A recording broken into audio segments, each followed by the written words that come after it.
ప్రార్థనాపూర్వకంగా దేవుని వాక్యాన్ని వినాలని ప్రభు పేరిట తెలియజేస్తున్నాను. దేవుని మహాకృపను బట్టి గడిచిన పునరుద్ధరణ దినం ఆరాధన నుండి పునరుద్ధరణ దినం ఆరాధన వరకు దేవుడు తన ఉచితమైన కృపలు మనందరినీ సజీవులుగా ఉంచి సజీవుడైన యేసయ్య నామాన్ని గణపరచడానికి దేవుడు మనకిచ్చిన ఆయుష్ని బట్టి ఆరోగ్యాన్ని బట్టి ప్రభుని స్తుతిస్తూ కొన్ని నిమిషాలు మనము దేవుని వాక్యాన్ని ప్రార్థన పూర్వకంగా వినడానికి పరిశుద్ధాత్మ దేవుడు మనకు సహాయం చేయునుగాక. ఆమేన్. హల్లెలూయా. గడిచిన 3 వారాల నుండి మనము దేవుని వాక్యాన్ని నేర్చుకుంటున్నాము. 2 వారాలు మనము వాక్యాన్ని ధ్యానం చేసాము. ఇక 3వ వారము చివరి రోజు, ఈ చివరి వారమును కూడా వాక్యాన్ని సంపూర్ణంగా పూర్తి చేయడానికి పరిశుద్ధాత్మ దేవుడు సహాయం చేయునుగాక. ఆమేన్. హల్లెలూయా. చూడండి, పరిశుద్ధ గ్రంథమైనటువంటి బైబిల్ నుండి దినవృత్తాంతముల 2వ పుస్తకము 27వ అధ్యాయము 1 వచనాన్ని చదువుకుందాం. దినవృత్తాంతముల 2వ పుస్తకము 27వ అధ్యాయము 1 వచనాన్ని ఎవరైనా చదవగలిగిన వారు దయచేసి చదివినిపించాలని ప్రభు పేరట తెలియజేస్తున్నారు. యోతాము ఏలనారంభించినప్పుడు 25 ఏండ్ల వాడై యెరూషలేములో 16 సంవత్సరములు ఏలెను. అతని తల్లి సాదోకు కుమార్తె, ఆమె పేరు యెరూషా. దేవునికి స్తోత్రం కలుగును గాక.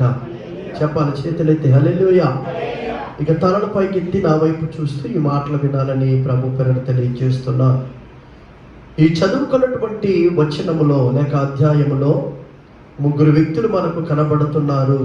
ఆ 3 వ్యక్తులు మొదటి వ్యక్తి యోతాము, 2వ వ్యక్తి సాదోకు, 3వ వ్యక్తి యెరూషా. గడిచినటువంటి ఆదివారము యోతాము గురించి మనము నేర్చుకున్నాము. యోతాము పరిపూర్ణుడని. అలాగే 2వ వారములో మనము నేర్చుకున్నాము సాదోకు నీతిమంతుడని. ఈరోజు 3వ వారములో కూడా యెరూషా కొరకు మనము నేర్చుకోబోతున్నాం. దేవునికి స్తోత్రం కలుగును గాక. చెప్పాలి, చేతులెత్తి హల్లెలూయా. యెరూషా గురించి మనము నేర్చుకునేటప్పుడు తప్పనిసరిగా ఆ పేరుకున్నటువంటి అర్థాన్ని మనము చదువుకుని అర్థాన్ని మనము తెలుసుకుని ఆ పేరుకు తగినటువంటి జీవితాన్ని పొందుకోవడానికి పరిశుద్ధాత్మ దేవుడు మనకు సహాయము చేయునుగాక. ఆమేన్. హల్లెలూయా. హల్లెలూయా. యెరూషా అన్న మాటకు అర్థం ఏంటంటే స్వాస్థ్యము. చెప్పండి, చెప్పాలి. యెరూషా అన్న మాటకు అర్థం ఏంటంటే స్వాస్థ్యము. స్వాస్థ్యం అంటే అర్థం ఏంటి? అది నా వైపు చూస్తే మాటలు వినాలి. యెరూషా అన్న మాటకు అర్థం ఏంటంటే స్వాస్థ్యము. స్వాస్థ్యం అంటే ఒక 3 అర్థాలు ఉంటాయి బైబిల్లో. ఒకటి, స్వాస్థ్యం అంటే తల్లిదండ్రులు సంపాదించిన ఆస్తి. చెప్పండి, తల్లిదండ్రులు సంపాదించిన ఆస్తి. రెండవదిగా తల్లిదండ్రులకు ఇచ్చిన కుమారుడు. చెప్పండి, తల్లిదండ్రులకు ఇచ్చిన కుమారులు. 3, పరలోకమందున్న దేవుడు మన కొరకు సిద్ధపరిచిన పరలోక రాజ్యము. ఆమేన్. హల్లెలూయా. హల్లెలూయా. చెప్పండి, 1 స్వాస్థ్యము అనగా తల్లిదండ్రులు సంపాదించిన ఆస్తి. 2, స్వాస్థ్యం అనగా తల్లిదండ్రులకు దేవుడిచ్చిన కుమారుడు.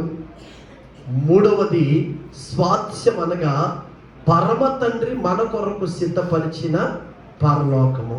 ఆమేన్. హల్లెలూయా. చెప్పాలి, చేతులెత్తి హల్లెలూయా. హల్లెలూయా. ఎందుకంటే బైబిల్లో రాయించిన ప్రతి మాటకి కూడా అర్థం ఉంది. అర్థముగా రాయించారు తప్ప వ్యర్థముగా ఏది కూడా వ్రాయించలేదు. బైబిల్ ఉన్న ప్రతి మాట కూడా మనము ధ్యానం చేస్తూ చదివితే అనేక విషయాలు పరిశుద్ధాత్మ దేవుడు మనకి నేర్పిస్తాడు. యోతాము వల్ల మనం ఏమి నేర్చుకున్నామంటే భూలోకము మీద మనము జీవిస్తుండగానే పరిపూర్ణత పొందుకుని పరలోక రాజ్యానికి హక్కుదారులుగా మార్చబడాలని. సాధువుకు వల్ల మనం నేర్చుకున్నది ఏంటంటే, భూలోకములో ఉండగానే నీతిమంతుని జాబితాల్లో మన పేరు చేర్చబడాలని. ఇప్పుడు మనం నేర్చుకున్నటువంటి యెషూరా గురించి మనం ఏమి నేర్చుకుంటున్నామంటే, దేవుడు మన కొరకు సిద్ధపరిచినటువంటి స్వాస్థ్యాన్ని కాపాడుకోవాలి. ఆమేన్, హల్లెలూయా. చెప్పాలి, చేతులెత్తి హల్లెలూయా చెప్పండి. స్వాస్థ్యాన్ని కాపాడుకోవాలి, పరిపూర్ణతగా జీవించాలి, నీతిమంతుని జాబితాల్లో మన పేరు చేర్చబడాలి. ఇక స్వాస్థ్యాన్ని మనము కాపాడుకోవాలి. దేవునికి స్తోత్రం కలుగును గాక. చెప్పాలి హల్లెలూయా. నేను మొదటిగా మీకు చెప్పాను, స్వాస్థ్యం అనగా దేవుడు మనకిచ్చిన కుమారుడు. చెప్పండి, దేవుడు మనకిచ్చిన కుమారుడు. పరిశుద్ధ గ్రంథమైనటువంటి బైబిల్లో ఇలా రాయబడి ఉంది. ఎందుకంటే దేవుని వాక్యము మనం నేర్చుకునేటప్పుడు ప్రతి దానికి రిఫరెన్స్ ఉండాలి, ప్రతి దానికి కూడా ఆధారాలు ఉండాలి. ఆధారం లేకుండా సేవకులు ఏదో చెప్పారు, విశ్వాసులు ఏదో విన్నారు, వెళ్ళిపోయారు అన్నది కాదు. ఖచ్చితంగా ఆ వాక్యాన్ని మన దైనందిన జీవితంలో అనుసరించే వారుగా ఉండడానికి పరిశుద్ధాత్మ దేవుడే మనకు సహాయము చేయునుగాక. చెప్పండి, స్వాస్థ్యం అనగా దేవుడు తల్లిదండ్రులకు ఇచ్చిన కుమారులు. ఎక్కడున్నది? పరిశుద్ధ గ్రంథం అనేటువంటి బైబిల్లో 127వ సంకీర్తన 3వ వచనం చదువుదాం. 127వ సంకీర్తన 3వ వచనము. కుమారులు యెహోవా అనుగ్రహించు స్వాస్థ్యము. చాలండి. చూడండి, నా వైపు ఇంకా బైబిల్ తిరుగుతున్నారు చాలా మంది. బైబిల్ ప్రతిరోజు చదివితే మనం బైబిల్ టక్కని రిఫరెన్స్ తీయొచ్చు. బైబిల్ చదివే ఖాళీ దేవుడు మనకు అనుగ్రహించును గాక. ఆమేన్, హల్లెలూయా. చెప్పాలి, చేతులెత్తి హల్లెలూయా చెప్పండి. బైబిల్ చదివే ఖాళీ దేవుడు మనకు అనుగ్రహించును గాక. ఎక్కడ బిజీ అండి, ఎక్కడండి ఖాళీ లేదండి అన్న మాట మనము బైబిల్ చదివేటప్పుడు కానీ, ప్రార్థన చేసుకునేటప్పుడు కానీ, దేవుని సన్నిధిని గడిపేటప్పుడు కానీ ఆ మాట మన నోటంట రాకుండా ఉండునుగాక. ఆమేన్, హల్లెలూయా. నేను ముందే చెప్పాను, స్వాస్థ్యాన్ని మనమే కాపాడుకోవాలి. చెప్పండి, స్వాస్థ్యాన్ని మనమే కాపాడుకోవాలి. బైబిల్ చెప్తున్న అద్భుతమైన సత్యాన్ని ఈరోజు మనం నేర్చుకోవడానికి ప్రభు సహాయము చేయునుగాక. చెప్పండి, స్వాస్థ్యం అంటే ఎవరంటే దేవుడు తల్లిదండ్రులకు ఇచ్చినటువంటి కుమారులు. చెప్పండి, దేవుడు తల్లిదండ్రులకు ఇచ్చిన కుమారులు. ఎందుకంటే బైబిల్ చెప్తుంది, గర్భఫలము యెహోవా ఇచ్చు బహుమానము. దేవుడిస్తేనే బిడ్డలు కలగజేస్తారు. ఇప్పుడు అనుకోవచ్చు, మగపిల్లలు ఉన్న వాళ్ళకి స్వాస్థ్యం ఉంది, మరి ఆడపిల్లలు ఉన్న మాకండి అన్నట్టుగా చూడొద్దు. దేవునికి స్తోత్రం కలుగును గాక. చెప్పాలి, చేతులెత్తి హల్లెలూయా చెప్పాలి, హల్లెలూయా.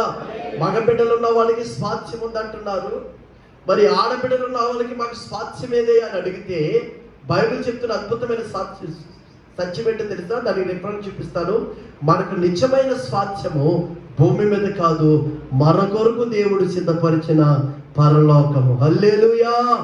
అందుకనే ఒక భక్తుడు ఇలా పాడుతున్నాడు, నా స్వాస్థ్యమైన పరలోకము ఎప్పుడు చేరెదను, నా స్వాస్థ్యమైన పరలోకము ఎప్పుడు చేరెదను, సౌందర్య సీయోనులో నా ప్రభువైన యేసయ్యను, సౌందర్య సీయోనులో నా ప్రభువైన యేసయ్యను, రారాజుగానా కనులతో ఎప్పుడు చూచెదను, రారాజుగానా కనులతో ఎప్పుడు చూచెదను, నా స్వాస్థ్యమైన పరలోకము కూడు చేరేదను. హల్లెలూయా. చెప్పాలి చేతులెత్తి హల్లెలూయా. ఒకవేళ మగ పిల్లలు లేని తల్లిదండ్రులారా, దేవుని సేవకునిగా చెప్తున్నాను, మీ స్వాస్థ్యము పరలోకం అందున్నది. ఆమె హల్లెలూయా. ఇంకొక మాట చెప్పాలి, మీరు ఖచ్చితంగా మీరు నమ్మాలని విశ్వసించాలని చెప్తున్నాను. బైబిల్ గ్రంథంలో ఒక మాట చెప్తుంది, అద్భుతమైన మాట. ఇది క్రిస్మస్ రోజులు కదా. బైబిల్ చెప్తున్న అద్భుతమైన మాట ఏంటి తెలుసా? మనకు కుమారుడు అనుగ్రహించబడును. హల్లెలూయా. చెప్పాలి హల్లెలూయా. మనకు కుమారుడు అనుగ్రహించబడును, ఆయన భుజం మీద రాజ్యభారం ఉండును. ఆయన ఆశ్చర్యకరుడు, ఆలోచనకర్త, బలవంతుడగు దేవుడు, నిత్యుడగు తండ్రి, సమాధానమునకు కర్త, అధిపతి అయిన తండ్రి. దేవునికి స్తోత్రం కలుగునుగాక. కూతుర్లున్న తల్లిదండ్రులారా, దేవుని సేవకునిగా చెప్తున్నాడు, మనకు కుమారుడు అనుగ్రహించబడును. ఆయనే భూమి మీదకి దిగి వచ్చిన కన్యక మరియ గర్భమును పుట్టిన ప్రభువైన యేసుక్రీస్తు. చప్పలు కొడుతూ దేవుని నామమును మహిమపరుస్తాను. హల్లెలూయా. ఉన్నాడా లేదు ఇప్పుడు మీ కుమారుడు? చెప్పాలి. ఆడపిల్లలు పుట్టిన తల్లిదండ్రులకి మగపిల్లడు పుట్టిన తల్లిదండ్రులకు కూడా ఒకవేళ భౌతికంగా కొంతమందికి ఇక్కడ కుమారులు ఉండొచ్చు, కానీ ఆధ్యాత్మికంగా మాత్రం దేవుడు మన కొరకు ఒక కుమారుణ్ణి భూమి మీదకి పంపించాడు. హల్లెలూయా. ఆయనే మన స్వాస్థ్యము అనంటే, యేసయ్యే నా స్వాస్థ్యము, యేసయ్యే నా ఆస్తి, యేసయ్యే నా పరలోకము. దేవునికి స్తోత్రం కలుగునుగాక. చెప్పాలి చేతులైతే హల్లెలూయా. అయితే ఈ రోజు మనం నేర్చుకోవలసిన ప్రాముఖ్యమైన విషయం ఏంటంటే, దేవుడు మనకిచ్చిన స్వాస్థ్యాన్ని మనమే కాపాడుకోవాలి. చెప్పండి. దేవుడు మనకిచ్చిన స్వాస్థ్యాన్ని మనమే కాపాడుకోవాలి. ఇప్పుడు దేవుడు కుమారులను మనకి స్వాస్థ్యంగా ఇచ్చాడు, అంటే కొడుకులు మనకి స్వాస్థ్యంగా దేవుడు ఇచ్చాడు. ఇప్పుడు కాపాడుకోవాల్సిన బాధ్యత ఎవరిదే? చెప్పాలి. కుమారులు కన్నా తల్లిదండ్రులారా, దేవుని సేవకులుగా చెప్తున్నాను, కుమారులను కాపాడుకోవలసిన బాధ్యత మొట్టమొదటిగా తల్లిదండ్రులది. అందుకనే మనము కాపాడలేము కనుక యోబంటాడు, నాకు పుట్టిన కుమారులను నేను కాపాడుకోలేను, నా కుమార్తెలు నేను కాపాడుకోలేను. అప్పటికే 7 కుమారులు 3 కుమార్తెలు యోబు పొందుకున్నాడు. ఈ 10 మందిని నా చేతులతో నేను కాపాడుకోలేను కనుక ప్రతిరోజు ఉదయాన్నే లేచి 10 మంది బిడ్డల కొరకు యోబు దేవుని సన్నిధిలో చేతులెత్తి వారి కొరకు బలి అర్పణలు అర్పించేవాడంట. ఆమె హల్లెలూయా. చెప్పాలి చేతులెత్తి హల్లెలూయా. అందుకని దేవుడిచ్చిన కుమారుడు కొరకు తల్లిదండ్రులుగా మనము కాపాడలేకపోవచ్చు. కాపాడుకోమని బైబిల్ చెప్తుంది, మనము కాపాడలేము. వారు స్కూల్కి వెళ్తున్నారో మనకు తెలియదు, కాలేజీకి వెళ్తున్నారో తెలియదు, ఉద్యోగానికి వెళ్తున్నారో తెలియదు, వ్యాపారానికి వెళ్తున్నారో తెలియదు, వ్యవసాయం చేయడానికి వెళుతున్నారో తెలియదు, ఫ్రెండ్షిప్తో వెళ్తున్నారో తెలియదు, ఎక్కడికి వెళుతున్నారో మనకు తెలియదు. కనుక దేవునికి మన పిల్లలని అప్పగించుకుంటే దేవుడే మన పిల్లలకి కాపుదల అనుగ్రహిస్తాడా? ఆమె హల్లెలూయా. చెప్పండి, మీరు వెళ్తారా మీ పిల్లలతో? కాన్వెంట్కి రెడీ చేసి పెట్టి ఆటో ఎక్కించే వరకే మీ బాధ్యత. ఆ తర్వాత అక్కడ చదువుకుంటున్నారు పిల్లలు, ఆ పక్క పిల్లలు ఉన్న వాళ్ళు పుస్తకాలు తీసేసుకుంటున్నారు, ఆ పక్క పిల్లలు పెన్నులు దొంగిలిస్తున్నారు, లేకపోతే అక్కడ ఉన్నటువంటి టీచర్లు తిడుతున్నారు, లేకపోతే అక్కడ ఉన్న వాళ్ళని ఫ్రెండ్స్తో దెబ్బలాడుకుంటున్నారు. ఏమీ మీకు తెలియదు. కానీ నీకు దేవుడిచ్చినటువంటి కుమారుని బిడ్డల్ని దేవుని చేతిలో పెట్టి దేవునికి అప్పగిస్తే దేవుడే నీ బిడ్డలకి క్షేమాన్ని దేవుడు అనుగ్రహిస్తాడా? నేను మరలా చెప్తున్నాను, దేవుడు మనకిచ్చిన స్వాస్థ్యాన్ని కాపాడుకోవలసిన బాధ్యత మనదే. హల్లెలూయా. అందుకనే అపోస్తలుడైన పౌలు ఒక మాట అంటాడు. చూడండి, పరిశుద్ధ గ్రంథమైనటువంటి బైబిల్ నుండి అపోస్తలుడైన పౌలు ఒక మాట అంటాడు. పిల్లల గురించి మాట్లాడుతూ ఏమంటాడంటే, ఎఫెసీయులకు రాసిన పత్రిక 6వ అధ్యాయము 4వ వచనాన్ని చదువుదాం. అందరూ బైబిల్ తీయాలి. పేజీ నెంబర్ 176, పాత కొత్త నిబంధన పుస్తకం. పిల్లల గురించి దేవుడు తల్లిదండ్రులకు చెప్తున్న మాట ఇది. తల్లిదండ్రులను జాగ్రత్తగా గమనించాలి. మీ స్వాస్థ్యాన్ని ఎవరో కాపాడరు, మీ స్వాస్థ్యాన్ని ఎవరో బాగు చేయరు, మీ స్వాస్థ్యాన్ని ఎవరో క్షేమంగా తీసుకురారు. మీ స్వాస్థ్యాన్ని బాగు చేసుకోవలసిన బాధ్యత, క్షేమముగా ఉండవలసిన బాధ్యత, కాపాడుకోవలసిన బాధ్యత తల్లిదండ్రులదే. అందుకనే అపోస్తలుడైన పౌలు ఎఫెసీ సంఘానికి రాసిన ఉత్తరములో 6:4 రాయబడిన మాట ఏంటంటే, తల్లిదండ్రులారా, తండ్రులారా, మీ పిల్లలకు కోపము రేపక ప్రభు యొక్క శిక్షలోను బాధలోను వారిని పెంచండి. ఆమేన్. హల్లెలూయా. చెప్పాలి చేతులెత్తి హల్లెలూయా. నీ స్వాస్థ్యాన్ని కాపాడుకోవడం అంటే అర్థం ఏంటి? నీ పిల్లలను సంరక్షించుకోవడం అంటే అర్థం ఏంటి? నీ పిల్లల్ని కాపాడుకోవడం అంటే అర్థం ఏంటి? సంతోషం వచ్చినప్పుడు మెడ మీద ఎక్కించుకుని, కోపం వచ్చినప్పుడు మెడ మీద ఒకేసారి కిందకి పడేయడం కాదు. కొంతమంది అలాగే ఉంటారు. సంతోషం వచ్చినప్పుడు ఆడు ముక్కులో శివుడి కారుతున్నా కానీ ఇలా నాకేసి ముద్దులెట్టేసుకుంటారు. కానీ బాధ కొన్ని పర్యాయాలు ఏం చేస్తారు తెలిసి, సంతోషం వచ్చినప్పుడు మెడ మీద ఎక్కించుకుంటారు. ఆ తర్వాత ఏదన్నా చిన్న కోపం వచ్చినప్పటికీ అక్కడి నుంచి డబేలు మనం ఒకేసారి కింద పడేస్తారు. కానీ దేవుడి వాక్యం చెప్తున్న అద్భుతమైన మాట ఏంటో తెలుసండి, పిల్లల విషయంలో ఎంత జాగ్రత్త తీసుకోవాలి. అపోస్తలుడు పౌలు అంటాడు, ఎంత అద్భుతమైన మాట, తండ్రులారా మీ పిల్లలకు కోపము రేపక. జాగ్రత్త చూడండి, ఏటో రాసుకున్నారు. తండ్రులారా మీ పిల్లలకు కోపము రేపొద్దు. కోపము రేపొద్దు అంటే అర్థం ఏంటి? గద్దించొద్దని కాదు, బుద్ధి చెప్పొద్దని కాదు, లేకపోతే బెత్తం వాడొద్దని కాదు. కోపము రేపొద్దంటే అర్థం ఏంటంటే, పిల్లల్ని అర్థం చేసుకునే కృప తల్లిదండ్రులు పొందుకుందురుగాక. ఆమేన్. హల్లెలూయా. చెప్పాలి చేతులెత్తి హల్లెలూయా. బైబిల్ చెప్తున్న అద్భుతమైన మాట ఏంటంటే, తండ్రులారా మీ పిల్లలకు కోపము రేపొద్దు. వాళ్ళు కోపం పడేలా ప్రవర్తిస్తారు. దాన్ని తల్లిదండ్రులకి సమయోచితమైన జ్ఞానము ఆలోచన ఉండి వాళ్ళకి కోపము రేపకుండానే వాళ్ళు సరైన మార్గములు పెంచడానికి దైవికమైన జ్ఞానము తండ్రులకు వచ్చునుగాక. ఆమేన్. హల్లెలూయా.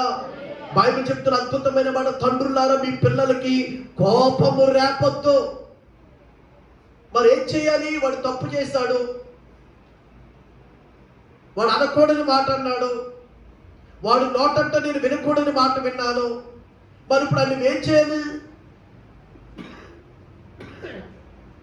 మరి కొట్టాలా, తిట్టాలా, వాడు కోపం రేపాలా అంటే బైబిల్ చెప్తున్న అద్భుతమైన మాట ఏంటంటే, అక్కడ రాయబడిన మాట, ప్రభు యొక్క శిక్షలోను బోధలోను వారిని పెంచండి. అంటే దీని అర్థం ఏంటంటే, చిన్న వయస్సులో నుంచే వారికి వాక్యమును ఉగ్గుపాలుతో పోసినట్టు పోయగలిగితే, చిన్న వయస్సులో నుంచే ప్రార్థన చేయడము నేర్పించగలిగితే, చిన్న వయస్సులో నుంచే వాక్యము చదవడము నేర్పించినట్లయితే వారు ప్రభువు యొక్క బోధలోను శిక్షలోను పెరుగుతారు కనుక నీకు కోపము పుట్టించకుండా ఉంటారు. దేవునికి స్తోత్రం కలుగును కనుక. చెప్పాలి చేతులైతే హల్లెలూయా. హల్లెలూయా. ఈ గడవల దినాల్లో తల్లిదండ్రుల మధ్య పిల్లల మధ్య గొడవలు ఎందుకు వస్తున్నాయో తెలుసండి? చిన్న వయస్సులో నుంచే వారు దేవుని యందు భయము భక్తి కలిగి పెంచబడలేకే.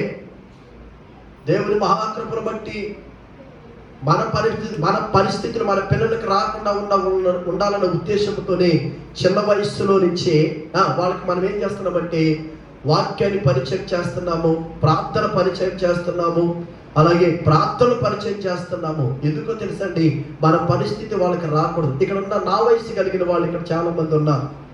వాళ్ళు ఆల్రెడీ లోకంలో తిరిగేసి, సినిమాలు చూసేసి, సీరియల్ చూసేసి, పాపపు తలంపులు, పాపపు ఆలోచన కలిగి, ఆ తర్వాత కొన్ని దినాలకి వాక్యాన్ని విని మారు మనసు పొంది బాప్టిజము పొంది సార్వత్రిక సంఘములో చేర్చబడిన ప్రజలు చాలా మంది ఇక్కడ ఉన్నారు. కానీ మన తరము కాదు, మన పిల్లల విషయంలో చిన్న వయసులో నుంచే వాళ్ళు సీరియల్ చూడకుండా చేస్తున్నాము, సినిమాలకి వెళ్ళకుండా చేస్తున్నాము, మందు కొట్టకుండా చేస్తున్నాము, సిగరెట్ కాల్చకుండా చేస్తున్నాము. కారణం ఏంటో తెలుసా? వారిని ఎలా పెంచాలో మనము నేర్చుకున్నాము కనుక ఆ పెంపకములో వారు పెరుగుతున్నారు. దేవునికి స్తోత్రం. హల్లెలూయా. చెప్పాలి హల్లెలూయా. మన పరిస్థితి అలా రాలేదు కదండి. మనం అన్ని అయిపోయిన తర్వాత యేసు ప్రభువులోకి వచ్చాము. కొన్ని చక్కబెట్టేసి దేవుని సన్నిధిలోకి వచ్చాం. మనం అప్పుడు తెలుసుకున్నాం మన ప్రభువుని. కానీ బైబిల్ చెప్తుంది మన పిల్లలు అలా కాదు. దేవునికి స్తోత్రం కలుగును గాక. మన పిల్లలు సినిమాలు థియేటర్లు చూడలేని వాళ్ళు కూడా ఉన్నారు ఇక్కడ. మన పిల్లలు సీరియల్ చూడలేని వాళ్ళు ఉన్నారు. మన పిల్లలు సిగరెట్ కాల్చలేని వాళ్ళు ఉన్నారు. మన పిల్లలు మందు తాగలేని వాళ్ళు ఉన్నారు. మన పిల్లలు నోటంట బూతులు రాలేని వాళ్ళు ఉన్నారు. కారణం ఏంటో తెలుసా? దేవుని వాక్యము చేత చిన్న వయస్సులో నుంచే వాళ్ళని పెంచుతున్నాము కనుక వాళ్ళు పెద్దవాళ్ళైన తర్వాత తొలగిపోవడం. ఆమేన్ హల్లెలూయా. అందుకని దయచేసి దేవుని సేవకునిగా చెప్తున్నారు, మీ పిల్లలు, దేవుడు మీకు ఇచ్చిన పిల్లలను ప్రభు యొక్క శిక్షలోను, చెప్పండి, శిక్షలోను బోధలోను. శిక్ష అంటే ఏంటి? ప్రభు యొక్క శిక్ష ఏంటి? ప్రభు కూడా శిక్షిస్తాడా? ప్రభు యొక్క శిక్ష ఏంటి? 5 గంటలకి ప్రార్థన చేసుకోవాలి. నువ్వు లెగుస్తావు, నీ పిల్లోడు లెగడం. తండ్రి లేకపోతే తల్లి అంటది ఎదిగే వయసు పడుకొని అంటారు. తల్లి ఏమంటది?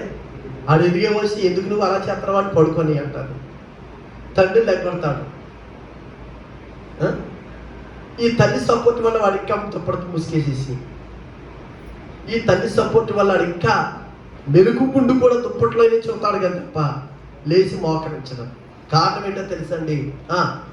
ఆ సమయంలో బైబిల్ ఏం చెప్తుందంటే, చెప్పండి, ప్రభు యొక్క శిక్ష అంటే దాని అర్థం ఏంటంటే ఖచ్చితంగా ఆ సమయంలో మనము గద్దించైనా సరే, అవసరమైతే పెద్దవాడైనా సరే, నువ్వు ఇలాగే ముందు మారిపోతున్నావు, లేచి మోకరించు అని చెప్పగలిగినటువంటి దైవికమైన జ్ఞానము తల్లిదండ్రులు పొందుకుందురుగాక. ప్రభు యొక్క శిక్షలో పెంచాలి. రెండవదిగా ప్రభు యొక్క బోధలో పెంచాలి. వాక్యముల వారిని పెంచుతున్నప్పుడు, ప్రతిరోజు వాక్యం చదివవా? స్కూల్కి వెళ్ళిపోతున్నావు, రెడీ అయ్యా, వాక్యం చదివవా ఈరోజు అని ఎప్పుడైనా నీ కూతురు కానీ కొడుకుని కానీ అన్నావా? ఒకసారి ఆలోచించండి తల్లిదండ్రులారా. దేవుని సేవకునిగా చెప్తున్నాను. అమ్మాయి స్కూల్కి వెళ్ళిపోతావు, క్యారేజ్ ఎట్టేసుకున్నావు, బెల్ట్ ఎట్టేసుకున్నావు, స్టై ఎట్టేసుకున్నావు, స్నానం చేసావు, తరగతి వేసుకున్నావు, పౌడర్ వేసుకున్నావు, చెట్టు కొట్టేసుకున్నావు. ఇప్పుడు చెప్పండి, అమ్మ నువ్వు ఈరోజు వాక్యం చదివవా అని అడిగిన తల్లిదండ్రులు చేతులు ఎత్తండి. ఇక్కడ అది ఒక్క ఆయన, అదిగో ఆ ఫ్యామిలీ ఒక్కడే. టక్కని చేతులు ఎత్తారు, ఇద్దరు ఒకసారి ఎత్తారు. దేవునికి స్తోత్రం కలుగును గాక. అంటే వాళ్ళ పిల్లల్ని ఎలా పెంచుతున్నారో ఒక మాదిరి మనకి. ఆమేన్ హల్లెలూయా. చెప్పాలి చేతులెత్తి హల్లెలూయా. దేవుని సేవకుడిగా మరొకసారి మీకు ఆ సంఘానికి ఇచ్చినటువంటి నాయకుడిగా, ఆత్మీయ తండ్రిగా చెప్తున్నాను, దేవుని వాక్యం చెప్తుంది బోధలో పెంచడం అంటే అర్థం ఏంటో తెలుసా? నువ్వు ప్రతిరోజు కూడా నీ కూతురిగా, నీ కొడుకునిగా ఈ రోజు వాక్యము చదివవా అని అడిగితే, ఆ చదవని రోజు, ఆ మరుసటి రోజు ఏం చేస్తాడో తెలుసా? అమ్మో మా అమ్మ అడుగుతుంది, మా నాన్న అడుగుతాడు, ఖచ్చితంగా ఈరోజు నేను వాక్యము చదవాలి అని. ఒకరోజు కాకపోయినా రెండో రోజు అయినా సరే అతనికి ఏమవుతుందంటే జ్ఞానోదయం అయ్యి ఏం చేస్తాడో చదువుతాడు. ఇప్పుడు హోంవర్క్ రాయలేదంటే లోపల టీచర్ అక్కడ ఏమంటారు? టీచర్ని ఏమంటారు? టీచర్ని ఏమంటారు అక్కడ? మిస్ ఇప్పుడు ఆవిడ ఏం చేస్తుంది చెప్పండి? హోంవర్క్ రాయలేదనుకో గాడుకు చేయించడమో బెత్తం వాడటమో చేస్తారు. రేపు కానీ ఇలా చేసావా ఇంకా ఎక్కువ దెబ్బలు తగ్గేటప్పటికి ఇవి వచ్చినట్టే రోజు బ్యాగ్ పక్కనాడేసి ఆడుకోటానికి వెళ్ళిపోయినటువంటి కుర్రోడు కానీ పిల్ల కానీ వచ్చినట్టే హోంవర్క్ రాసేసుకుని అప్పుడు ఆడుకోటానికి వెళ్తారు. ఎందుకని? రేపు టీచర్ గారు కొడతారేమో అని. ఖచ్చితంగా నువ్వు ఒక్క రోజు చెప్పితే రెండవ రోజు ఖచ్చితంగా వాడు చదువుతారు. దేవునికి స్తోత్రం కలుగును గాక. హల్లెలూయా. మన ఉదయాన్నే లేచిన తర్వాత అమ్మా నువ్వు ప్రార్థన చేసుకున్నావా లేదా అని ఎవరన్నా అడుగుతున్నారా? మీ పిల్లలు అడుగుతున్నారా? ఎవరు నేర్పుతారు మీ పిల్లలకి? బైబిల్ ఏం చెప్పిందంటే కాపాడుకోవలసిన బాధ్యత నీదే. స్వాస్థ్యాన్ని నువ్వు కాపాడుకోకపోతే ఖచ్చితంగా వాడు వస్తాడు, వాడు దొంగ, వాడు దోచుకుంటాడు నీ పిల్ల హృదయాన్ని, నీ కొడుకు హృదయాన్ని వాడు దోచుకున్నాడు అనుకో. తర్వాత నీకు వచ్చేది ఏంటో తెలుసా? ఇలా తల ఎత్తుకుని కాదు, తల దించుకునే పరిస్థితి వస్తుంది. అవమానము నీ కుటుంబం మీద ఏలుబడి చేస్తారు, నిందలు నీ కుటుంబం మీద ఏలుబడి చేస్తాయి. నువ్వు చెప్తే ఏమవుతుంది? నీ ఖచ్చితంగా ఒకరోజు కాకపోయినా ఒకరోజైనా భయపడతారు. ఆ భయపడి దాన్ని ఏమవుతుంది తెలుసా? కంటిన్యూ అయిపోతుంది. అలవాటు అయిపోయింది అనుకోండి, వాడికి అంటారు దాన్ని. ఏమంటారు? వాడుక. అలవాటు అయిపోయింది అనుకోండి, రోజులు పోయిన తర్వాత వాక్యం చదివావమ్మా అని అడగక్కర్లేదు. అమ్మా ఈ రోజు నేను వాక్యం చదువుతుంటే ఇలా రాయబడి ఉంది ఏంటని నిన్నే అడుగుతారు. ఆమె హల్లెలూయా చెప్పాలి, చేతులెత్తి హల్లెలూయా. నిన్ను అడుగుతారు ఏమని? అబ్బాయి ఈ వాక్యం కాడ పౌలు గారు ఎలాగన్నారంటే, అది వాక్యము చదువుతున్నప్పుడు వాక్యములో ఉన్నటువంటి డౌట్లు నిన్ను అడిగే స్థాయికి వాళ్ళు దిగిపోతారు. హల్లెలూయా హల్లెలూయా. తల్లిదండ్రులారా, దేవుడి సేవకుని చెప్తున్నాను, రేపటి నుంచి అయినా సరే, రేపటి నుండి అయినా సరే మీ పిల్లలు లేచినప్పుడు మా ప్రార్థన చేసుకున్నావా? తర్వాత రెండవది, మీ పిల్లలు స్కూల్కి వెళ్ళక ముందే బైబిల్ చదివమ్మా. అలా చెప్పాలంటే మొదటిగా మనం చేసి ఉండాలి. హల్లెలూయా చెప్పాలి. హల్లెలూయా. చిరి నవ్వులు నవ్వుకుంటారు కొంతమంది. ఎందుకు చిరి నవ్వులు నవ్వుకుంటారంటే, అలాగా పిల్లలకి మనం చెప్పాలంటే తల్లిదండ్రులుగా మనం అది చేసి చూపించాలి. నేను బైబిల్ చదవకుండా మిమ్మల్ని బైబిల్ చదవమంటే బాగుంటుందా? నేను ప్రార్థన చేయకుండా మిమ్మల్ని ప్రార్థన చేయమంటే బాగుంటుందా? నేను ప్రభుని స్తుతించకుండా మిమ్మల్ని ప్రభుని స్తుతించండి బాగుంటుందా? నేను మోకరించకుండా మిమ్మల్ని మోకరించమంటే బాగుంటుందా? దేవునికి స్తోత్రం కలుగును గాక. చెప్పాలి, చేతులెత్తి హల్లెలూయా. చెప్పాలి, చేతులెత్తి హల్లెలూయా. దేవుని సేవకునిగా తల్లిదండ్రులారా, దేవుని వాక్యము తెలియజేస్తున్న మాట, దేవుని సేవకునిగా ఈ మాట మీకు చెప్పడానికి నేను ఇష్టపడుతున్నాను. నీ పిల్లలకి బైబిల్ చదవమని, ప్రార్థన చేయమని, ప్రభుని స్తుతించమని నువ్వు చెప్పగలగాలంటే నువ్వు చేసి ఉండాలి. నువ్వు చేసి ఉన్నప్పుడు నీ పిల్లలకు చెప్పగలవా? నువ్వు చెయ్యకుండా నీ పిల్లలకు చెప్తే నీ పిల్లలే నీ మీదకి తిరగబడి తిరగబడే పరిస్థితి ఏర్పడుతుంది. అందుకని దయచేసి దేవుని సేవకుడిగా చెప్తున్నాను, ప్రభు యొక్క శిక్షలోను బోధలోను మీరు వారిని పెంచినప్పుడు బైబిల్ చెప్తుంది, మీ స్వాస్థ్యాన్ని మీరు కాపాడుకోగలరా? ఆమేన్ హల్లెలూయా. చెప్పాలి, చేతులెత్తి హల్లెలూయా. నేను అలా చెప్తున్నాను, దేవుని సేవకునిగా మీరు చేసి చూపించండి. మీ పిల్లలు దాని ప్రకారంగా చెయ్యకపోతే నన్ను అడగండి. మీరు చెయ్యకుండా మీ పిల్లలకి ఎంత చెప్పినా వాళ్ళు మాత్రము చెయ్యరు. కారణం ఏంటో తెలుసా? నువ్వు చెయ్యకపోవడం వాళ్ళు చూస్తారు కనుక. పిల్లలు ఎదురుకుండా తల్లిదండ్రులు దెబ్బలాడుకుంటే ఎలా ఉంటుంది? పిల్లలు కూడా వాళ్ళు కూడా తిట్టుకుంటారు, వాళ్ళు కూడా దెబ్బలాడుకుంటారు. అందుకని తండ్రులారా, మీ పిల్లలకు కోపము రేపక ప్రభు యొక్క శిక్షలోను బోధలోను పెంచండి. హల్లెలూయా. అలా పెంచినప్పుడు దేవుడి సేవకుడిగా చెప్తున్నాను, మీ స్వాస్థ్యం మీద ఏ దుష్టుడు కన్నేయడానికి వీలుండదు. కారణం ఏంటంటే ప్రార్థన చేసుకుని వెళ్తున్నారు కనుక ఆ ప్రార్థన కంచి మీ పిల్లల చుట్టూ ఉంటుంది. వాక్యము చదివి వెళ్తున్నారు కనుక వాక్యమయ్యున్న దేవుడు వారితో మాట్లాడతాడు కనుక వారు పాపము చేసి లోకములోకి వెళ్ళి పాపము చేసే అలవాటు నుంచి భయపడతారు. వాళ్ళు భయపడతారు. అమ్మో వాక్యం ఇలా ఉంది, పౌలు గారు ఎలా చెప్పారు, తిమోతి గారు ఎలా చెప్పారు, ఫిలిప్పు గారు ఎలా చెప్పారు, ఇలా మనం చేయకూడదని మన పిల్లలకి నువ్వు చెప్పకుండానే దైవ భయము కలిగి ఉంటుంది, వాక్యము భయం ఉంటుంది. మొదటిది అనుభవం ఏంటో తెలుసా? ఈ కుమారులు యెహోవా మీకు ఇచ్చిన స్వాస్థ్యము, దాన్ని కాపాడుకోవలసిన బాధ్యత మీదే. హల్లెలూయా హల్లెలూయా.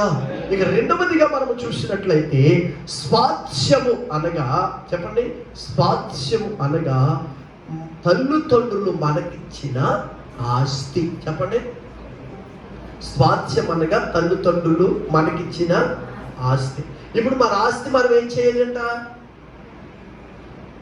చెప్పాలి, కాపాడుకోవాలి. మన స్వాస్థ్యమైనటువంటి మన కుమారుని ఎలాగైతే కాపాడుకుంటున్నామో మన స్వాస్థ్యమైనటువంటి తల్లిదండ్రులు మనకి ఇచ్చిన ఆస్తిని మనము కాపాడుకోవాలి. హల్లెలూయా. చెప్పాలి హల్లెలూయా. తల్లిదండ్రులు ఇచ్చిన ఆస్తిని కాపాడుకోలేక పాడు చేసుకుని దిగజారిపోయిన కుటుంబాలు చాలా ఉన్నాయి. అందుకనే చాలా మంది అంటారు బళ్ళు వాళ్ళైపోయే వాళ్ళు అంటే అర్థం ఏంటి? బళ్ళు వాళ్ళైపోయే వాళ్ళు బళ్ళు అయిపోయే అంటే అర్థం ఏంటంటే ఒకప్పుడు వీళ్ళ నాన్న చాలా ఆస్తి సంపాదించాడండి, కానీ ఆ పిల్లలు ఎదిగిన తర్వాత అంతా నాశనం చేశారండి అంట. మన కళ్ళారా చూస్తున్నాము, తల్లిదండ్రులు కష్టపడి సంపాదించిన ఆస్తి పిల్లలు తగలేసిన వాళ్ళు 3 మంది ఉన్నారు. తల్లిదండ్రులు సంపాదించిన ఆస్తి పిల్లలు పాడు చేసిన వాళ్ళు చాలా మంది ఉన్నారు. ఎందుకు పాడైపోయింది? దాన్ని ఎందుకు కాపాడుకోలేకపోయారంటే వ్యసనాలను బట్టి, లోకంలో ఉన్నటువంటి వాటిని బట్టి, లోకాన్ని వెంబడించిన త్వరగా. బైబిల్కి మాట ఉంది, ప్రతిదానికి బైబిల్ ఉన్న మాటలు మీతో చెప్తున్నాను. లోకాసు వార్తలో 15వ అధ్యాయంలో అద్భుతమైన మాట ఉంటుంది. ఏంటది? ఒక తండ్రికి 2 కుమారులు. ఎంతమంది అంట? ఎలా చూడండి, ఆ వైపు మీకు తెలిసిందే. ఎలా చూడండి, ఒక తండ్రికి 2 కుమారులు ఉన్నారు. తండ్రి కంటే తల్లిదండ్రులకి 2 కుమారులు ఉన్నారు. ఆ 2 కుమారులు చిన్న కొడుకు వచ్చి తండ్రి గారిని అన్నాడు, నానా నా ఆస్తి నాకు ఇచ్చేయాలి.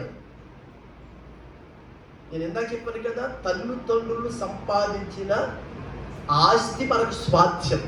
అందుకనే ధైర్యంగా చిన్న కొడుకు వచ్చి ఏమన్నాడంటే నాన్న అన్నాడు, నానా నా ఆస్తి నాకు ఎంత వస్తుందో అంత పంచిపెట్టే అన్నాడు. మరి మనకు ఇల్లు ఉందిరా అన్నాడు అనుకో, అయితే నాకు పోర్షన్ రాయిచ్చే అన్నాడు. మనకు 10 ఎకరాలు ఉందన్నాడు, అందులో 5 ఎకరాలకు ఇచ్చే అన్నాడు. మనకు 500 గొర్రెలు ఉన్నాయన్నాడు, 250 గొర్రెలకు ఇచ్చే అన్నాడు. మొత్తం మీద చిన్న కొడుకు వచ్చి ఏం చేశాడు తెలుసా?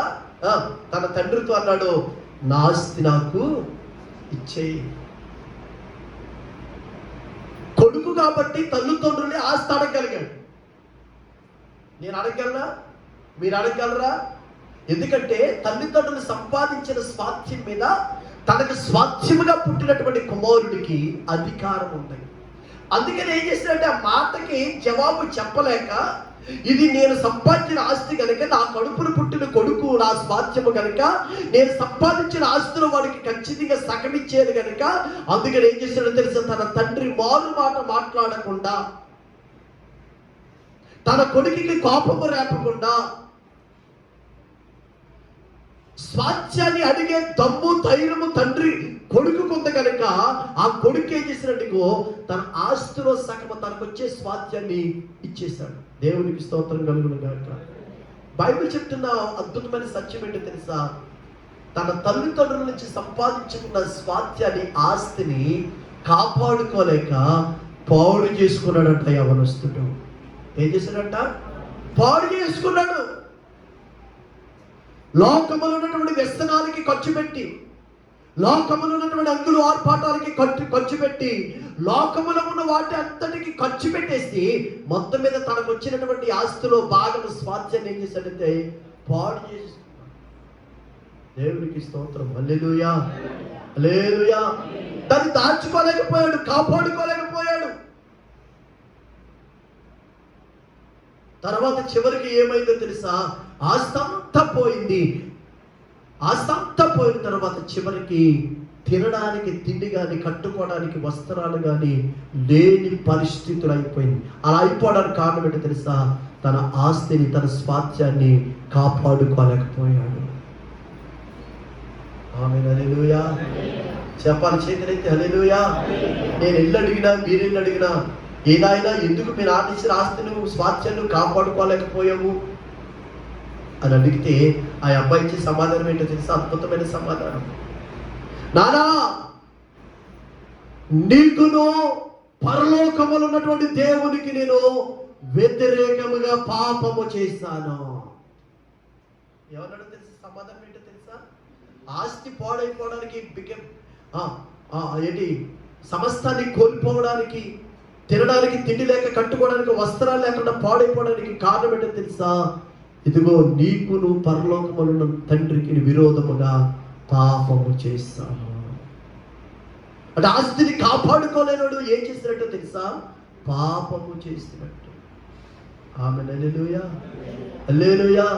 నీ కొడుకు నువ్వు కాపాడుకోలేకపోయినా, నీ తల్లిదండ్రులు ఇచ్చిన ఆస్తి నువ్వు కాపాడుకోకపోతే బైబిల్ చెప్తుంది పాపము చేసినట్టు.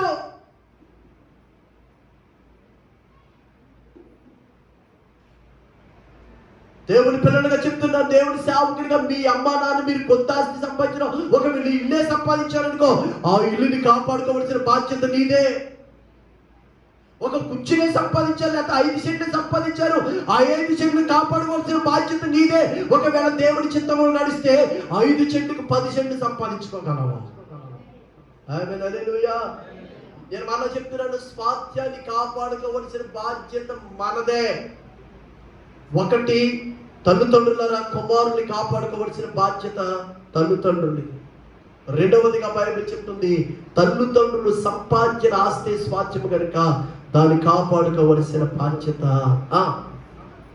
చెప్పండి ఎవరిది? చెప్పాలి ఎవరిది? కుమారుడిది. బైబిల్ ఉందా లేదా అలాగా? లోకాసు వార్తలో భౌతికంగా ఉంది. ఆధ్యాత్మిక జీవితంలో కనుక మనం చూసినట్లయితే ఇశ్రాయేలు ప్రజలకి అబ్రహాము ద్వారా దేవుడు స్వాస్థ్యాన్ని ఇచ్చాడు. ఏంటి ఆ స్వాస్థ్యం అంటే? పాలు తేనెలు ప్రవహించు దేశము. దేవునికి స్తోత్రం కలుగును గాక. చెప్పాలి చేతులైతే హల్లెలూయా. చదవండి ఆ మాట. ఇశ్రాయేలుకు దేవుడు ఇచ్చిన స్వాస్థ్యం ఏంటి? నిర్గమాకాండము 6:8 ద్వితీయోపదేశ కాండము 4:38 త్వరగా చదవాలి. చూడండి ఎలా రాయబడి ఉందో బైబిల్లో. నేను నిర్గమాకాండం 6:8 చదువమ్మా. నేను అబ్రహాము ఇస్సాకు యాకోబులకు ఇచ్చేదనని చెయ్య ఎత్తి ప్రమాణము చేసిన అమ్మా దేశములోనికి మిమ్మల్ని రప్పించి దానిని మీకు నేను స్వాస్థ్యముగా ఇచ్చేదను. దేవునికి స్తోత్రం కలుగును గాక. నా వైపు చూడాలి. ఇలాగా స్వాస్థ్యం అంటే అర్థం ఏంటంటే ఆస్తి. తండ్రి అయిన దేవుడు అబ్రహామును పిలిచినప్పుడు అబ్రహాముకు ఒక మాట చెప్పాడు. ఇదిగో నేను నీకు ఈ సంతానాన్ని విస్తరింపచేస్తాను, నీ సంతానంలోంచి రాజులు వస్తాను, నీ సంతానంలోంచి భూమంతా విస్తరింపచేస్తాను, ఆకాశ నక్షత్రముల వలె నీ సంతానాన్ని విస్తరింపచేస్తాను, భూమి మీద ఉన్నటువంటి ఇసుక రేణుల వలె నీ సంతానాన్ని విస్తరింపచేస్తాను. సంతానాన్ని ఇచ్చిన నేను, సంతానాన్ని సమృద్ధిగా ఇచ్చిన నేను వాళ్ళందరికీ కావలసినటువంటి భూభాగాన్ని కూడా ముందుగానే సిద్ధపరిచాను. ఆమేన్, హల్లెలూయా. స్వాస్థ్యాన్ని కూడా ముందుగానే సిద్ధపరిచాను. నేను మళ్ళా చెప్తున్నాను, స్వాస్థ్యము అనగా అర్థం ఏంటి చెప్పండి? దేవుడు తల్లిదండ్రులకు ఇచ్చిన కుమారుడు స్వాస్థ్యము. 2, తల్లిదండ్రులు సంపాదించిన ఆస్తి స్వాస్థ్యము. 3, తండ్రి అయిన దేవుడు మన కొరకు సిద్ధపరుస్తున్న పరలోక రాజ్యము స్వాస్థ్యం. ఆమేన్, హల్లెలూయా, హల్లెలూయా. ఇప్పుడు రెండో విషయాన్ని మనం మాట్లాడుకున్నాం. రెండో విషయం ఏంటంటే, ఇదిగో అబ్రహాముతో దేవుడు ఏం చెప్పాడంటే, నీ సంతానాన్ని ఇసుక రేణువుల వలె చేస్తాను, ఆకాశ నక్షత్రముల వలె చేస్తానని చెప్పిన దేవుడు అన్నాడు. అంత సంతానం ఇచ్చిన తర్వాత ఎవరిని భిక్షమెత్తుకునేలా చేయను, అందరికీ నేను స్వాస్థ్యాన్ని సిద్ధపరిచాను, ఆస్తిని సిద్ధపరిచాను, ఆ ఆస్తిని మీకు ఇస్తాను అని చెప్పాడు. రెండో చోట ఏమన్నాడో తెలుసా? ఆ ఆస్తి ఆల్రెడీ ఒకరి స్వాధీనంలో ఉంది. ఆ స్వాధీనంలో ఉన్న ఆస్తిని వారిని విడిపించి వారిని బయటికి పంపేసి ఆ స్వాస్థ్యాన్ని మీకిచ్చి ఆ స్వాస్థ్యములోనికి మిమ్మల్ని నేను నడిపిస్తాను అని చెప్పాడు. దేవునికి స్తోత్రం కలుగును గాక. చెప్పాలి ఒకసారి ఎలా? హల్లెలూయా, హల్లెలూయా. చెప్పాలి చేతులెత్తి హల్లెలూయా, హల్లెలూయా. అందుకని దేవుడు సిద్ధపరిచిన ఇశ్రాయేలు ప్రజలకు దేవుడు స్వాస్థ్యాన్ని ఇస్తానని చెప్పాడు. అలాగే స్వాస్థ్యాన్ని సిద్ధపరిచాడు. కానీ ఎలా చూడండి, దేవుడు ఇచ్చాడు, తండ్రి ఇచ్చాడు, కాపాడుకోవాల్సిన బాధ్యత ఎవరిది? కుమారుడిది. కానీ వీళ్ళు ఏం చేస్తారో తెలుసా? బైబిల్ చెప్తుంది, ఐగుప్తు దేశము నుంచి పాలు తేళ్లు ప్రవహించే దేశానికి ఐగుప్తు నుంచి విడిపించబడిన తర్వాత వారి ప్రయాణంలో, వారి ఆధ్యాత్మిక జీవితంలో, వారి ఆత్మీయ యాత్రలో పాలు తేళ్లు ప్రవహించే దేశానికి ప్రయాణంలో ఉన్నటువంటి ఇశ్రాయేలు ప్రజలందరూ కూడా అరణ్యములోనే ఆకులు రాలిపోయినట్టు రాలిపోయారంట. స్వాస్థ్యాన్ని పంచుకోలేదు, స్వాస్థ్యాన్ని పోగొట్టుకున్నారు. కారణం ఏంటో తెలుసా? వారు సనుగుడు వల్ల, వారు దేవుని వాక్యానికి విరుద్ధంగా జీవించడం వల్ల, దేవుని చిత్తానికి అప్పగించుకోకపోవడం వల్ల, దేవుని మాటను గైకొనకపోవడం వల్ల, దేవుని సేవకు నడిపిస్తున్నటువంటి మోషే మాటకు అవిధేయులయ్యి, దేవుని సేవకులకు లోబడక చివరికి బైబిల్ ఏం చెప్తుందో తెలుసా? వాళ్ళంట అరణ్యంలో ఆకులు రాలిపోయినట్టు రాలిపోయారు. చాలా మంది చచ్చిపోయారు. అంటే వాళ్ళకి ఇస్తారన్న ఆస్తిని పంచుకోకుండానే చచ్చిపోయారు. ఆ తర్వాత బైబిల్ చెప్తుంది, యెహోషువ కాలం వచ్చిన తర్వాత పాలు తేనెలు ప్రవహించే దేశానికి అక్కడ నివాసము చేసి ఆక్రమించుకున్నటువంటి వారందరినీ కూడా తరిమి కొట్టి ఆ ఆస్తిని యెహోషువ నాయకత్వంలో ఇశ్రాయేలు ప్రజలకి 11 గోత్రాలకి పంచిపెట్టాడంట. దేవునికి స్తోత్రం కలుగునుగాక. చెప్పాలి చేతులెత్తి హల్లెలూయా. 11 గోత్రాలకి పంచేశాడు. తల్లిదండ్రులు సంపాదించిన ఆస్తి స్వాస్థ్యము, ఆ స్వాస్థ్యము తన పిల్లలైనటువంటి ఇశ్రాయేలు ప్రజలకి 12 గోత్రాలు ఉంటే 12 గోత్రాలు 11 గోత్రాలకి ఆస్తి పంపకాలు పెట్టాడు. ఎవరో? యెహోషువ. మరి మిగిలినటువంటి లేవి గోత్రానికి మాత్రం ఆస్తి ఇవ్వలేదు. లేవి గోత్రానికి ఆస్తి ఎవరంటే ప్రజలందరూ, సంఘమంతా లేవి గోత్రానికే ఆస్తి. ఆమేన్ హల్లెలూయా. అందుకనే సంఘాన్ని నడిపిస్తున్నటువంటి నాయకుడు కానీ, సంఘాన్ని నడిపిస్తున్నటువంటి దైవజనుడు కానీ ఎవరయ్యా ఆస్తి అంటే సంఘమే ఆస్తి. ఆమేన్ హల్లెలూయా, హల్లెలూయా. అందుకనే మీకు 10 ఎకరాలు ఉందనుకో, 10 ఎకరాలు మీరు సాగు చేసుకుని 10 ఎకరాల మీద మీరు సంపాదించుకోవచ్చు. కానీ మిమ్మల్ని సాగు చేసి మీ మీద మేము సంపాదించుకోవాలి. ఇది దేవుని వాక్యం. అందుకనే బైబిల్ చెప్తుంది, సంఘమే లేవీయులకు స్వాస్థ్యము. పంపకాల్లో 11 మంది అన్నదమ్ములకి పంచారు, కానీ ఒక అన్నగారికి మాత్రము పంచలేదు. ఎందుకు పంచలేదు అంటే ఈ 11 అన్నదమ్ముల యొక్క కుటుంబాల మీదే ఈ అన్నగారు పెరగాలి. హల్లెలూయా, హల్లెలూయా. మరి ఎందుకు ఈ పిడికిళ్ళు ఎందుకు అనుకుంటున్నారు? యాడ్ నుంచి వచ్చింది అనుకుంటున్నారు. అన్నీ ఈ పిడికిళ్ళు ఎందుకు తీయాలి? కాలుకి ఎందుకు వేయాలి? ప్రథమ ఫలం ఎందుకు తీయాలి? దశమ భాగం ఎందుకు తీయాలి? ఎందుకంటే లేవీయులకు దేవుడు స్వాస్థ్యాన్ని ఇవ్వలేదు, ఆస్తి ఇవ్వలేదు, భూమి ఇవ్వలేదు. సంఘము తీసుకొచ్చిన వాటి మీదే లేవీయులు బ్రతకాలి. హల్లెలూయా, హల్లెలూయా. అందుకనే బైబిల్ చెప్తుంది, మీరేమో పొలాలు దున్నితే సేవకుడేమో బీడు భూములు దున్నారంట. బీడు భూములు అంటే ఏంటి? బీడు భూములు అంటే ఏంటి? ఆడికి ఎన్నిసార్లు చెప్పినా చర్చికి రావడం, ఆడు ఎన్నిసార్లు ఎంత వాక్యం చెప్పినా ఆడికి అర్థం అవుదాం, ఎన్నిసార్లు బాప్టిజం తీసుకోమన్నా తీసుకోవడం. అది ఏమైపోయిందంటే బీడు భూమి అయిపోయింది. మరి దాన్ని ఏం చేయాలి? వాక్యము చేత దాన్ని ఏం చేయాలి చెప్పండి? బైబిల్ చెప్పింది కదా, నాగల మీద చెయ్యి వేసిన వాడు వెనక్కి తిరిగి చూడకూడదని.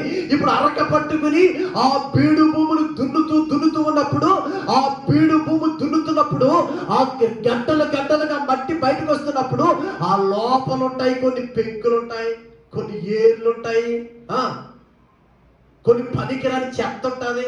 ఆ చెత్త అంతా తీసేసి వాక్యం అనే విత్తనాలు చల్లుతున్నప్పుడు అది మంచి నేల అయితే 30 దంతులుగా 60 దంతులుగా 100 దంతులుగా ఫలిస్తుంది.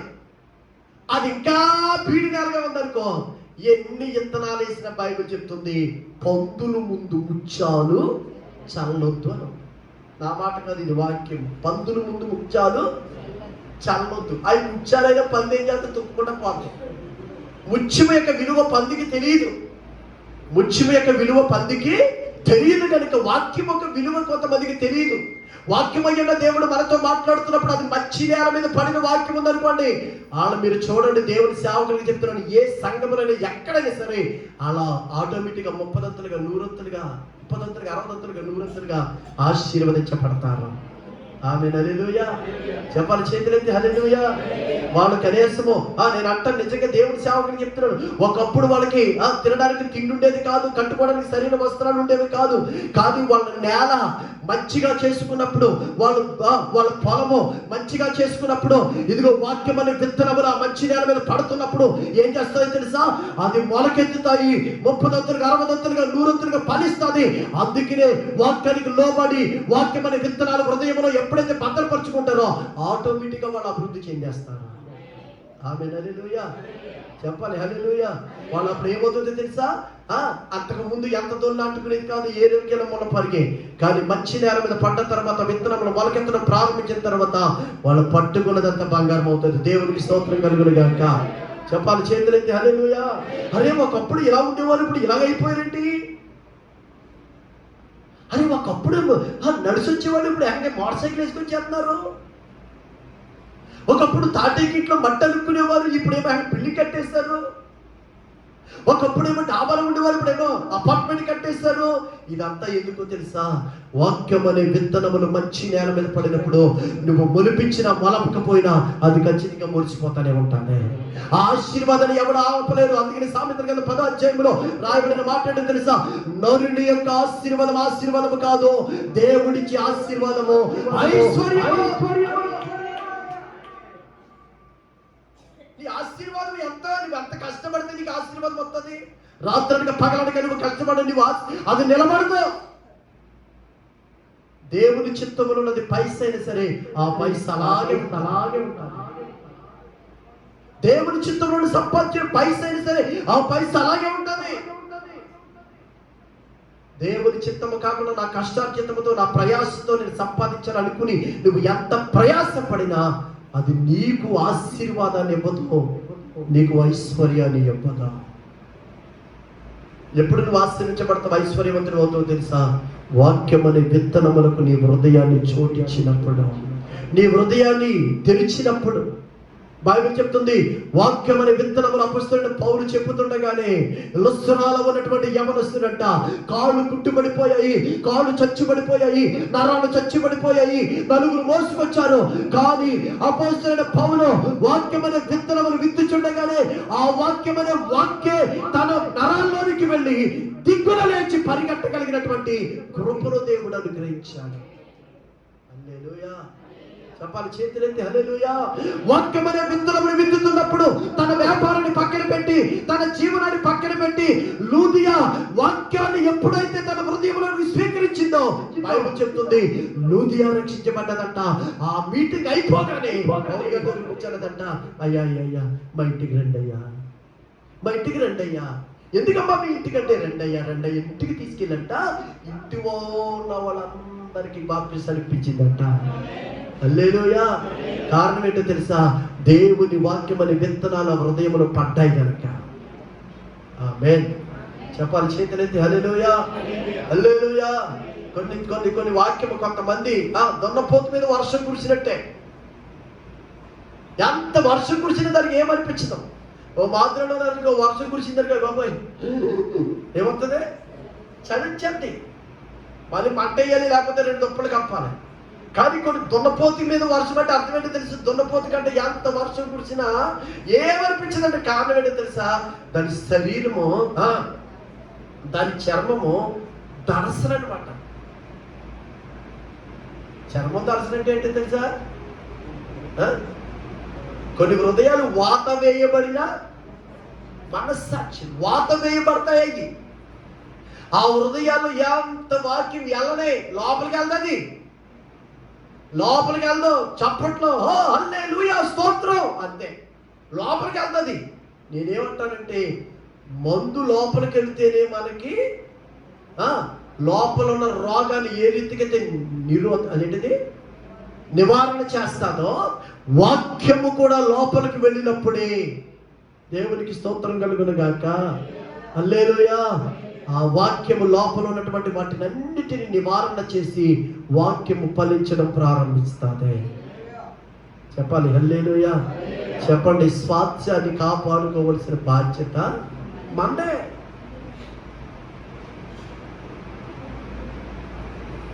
స్వాస్థ్యాన్ని 11 గోత్రాలకి దేవుడు పనిచేశాడు. యెహోషువ నాయకత్వంలో 11 మందికి కూడా స్వాస్థ్యాన్ని, ఇదిగో నీకు ఇక్కడ దాకా వస్తుంది, నీకు ఇక్కడ దాకా వస్తుంది అని అందరికీ పనిచేశాడండి. లేవీలకు పంచలేదు. కారణం ఏంటో తెలుసా? లేవీలు 11 గోత్రాల మీద నుంచి వచ్చేదాన్ని లేవీలు బ్రతకాలే. ఆ లేవీలకు 11 గోత్రాల మీద అధికారమే స్వాస్థ్యము.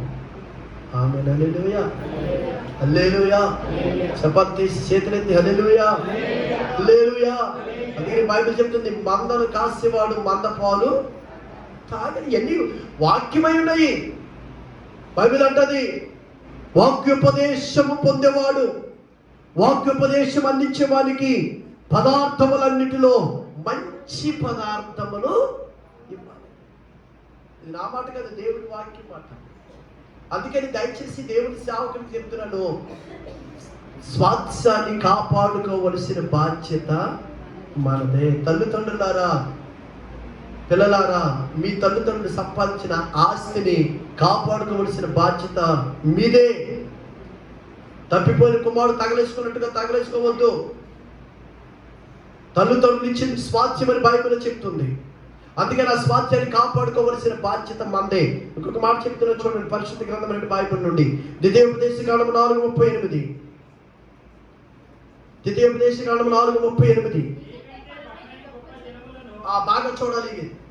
నీకంటే బలమైన గొప్ప జనములను నీ ముందర నుండి వెళ్ళగొట్టి నిన్ను ప్రవేశపెట్టి ఆయన నేడు చేయించున్నట్లు వారి దేశమును నీకు స్వాస్థ్యముగా ఇచ్చుటకై నీకు తోడుగా ఉండి ఐగుప్తులో నుండి తన మహాబలము చేత నిన్ను వెలుపలికి రప్పించి, కాబట్టి పైనున్న ఆకాశమందును కిందనున్న భూమి అందును యెహోవాయే దేవుడని, మరి యొక్క దేవుడు లేడని నేడు నీవు ఎరిగి జ్ఞాపకమునకు తెచ్చుకొనుము. దేవునికి స్తోత్రం కలుగును గాక. నువ్వు ఆరాధిస్తున్న దేవుడు ఎటువంటి దేవుడు అంట?